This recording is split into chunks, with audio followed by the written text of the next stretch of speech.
Yirik korxonalar tarmog'i va ma'lumotlar markazlari uchun uzluksiz ishlaydigan ishonchli yadro qidiryapsizmi? Bu videoda L3 darajasidagi kuchli Pixitech'ning S3524X 2QC kommutatorini ko'rib chiqamiz. Bu kommutator tarmoq yadrosi uchun professional yechim.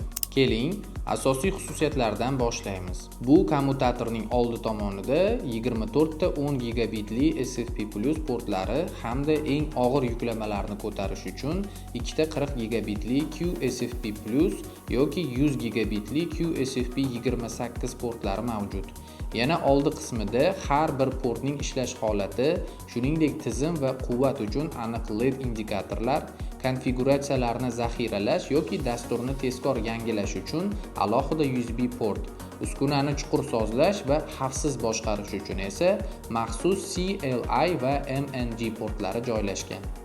Bu yuqori darajadagi magistral ulanishlar va tarmoqni kengaytirish uchun cheksiz imkoniyat degani. Ushbu kommutatorning kommutatsion matritsasi 880 gigabit sekundni tashkil etadi. Paketlarni uzatish tezligi esa soniyasiga 660 million paket. Katta hajmdagi trafikni qiynalmasdan ko'taradi. Qurilma bitta VLAN ichida portlarni izolyatsiya qilishni qo'llab-quvvatlaydi. DHCP snooping funksiyasi va IP, MAC manzil hamda portni o'zaro qat'iy bog'lash orqali tarmoqqa faqat ruxsat etilgan ishonchli qurilmalarni ulanishi kafolatlanadi.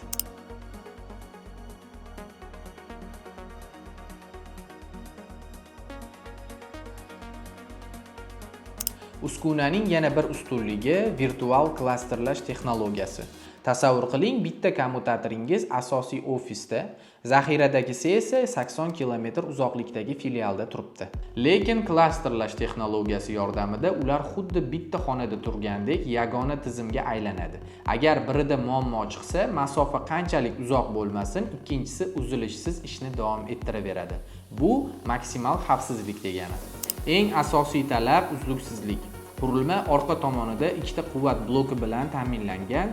Agar tizimdagi kuchlanish sabab bittasi ishdan chiqsa, ikkinchisi ishni o'ziga oladi. Hot swap funksiyasi tufayli kommutatorni o'chirmasdan turib, kuygan blokni yangisiga almashtirish mumkin. Tarmoq 1 soniyaga ham to'xtamaydi. Ushbu kommutator haqida yanada to'liq ma'lumot olish uchun biz bilan bog'laning, ushbu raqamga murojaat qiling.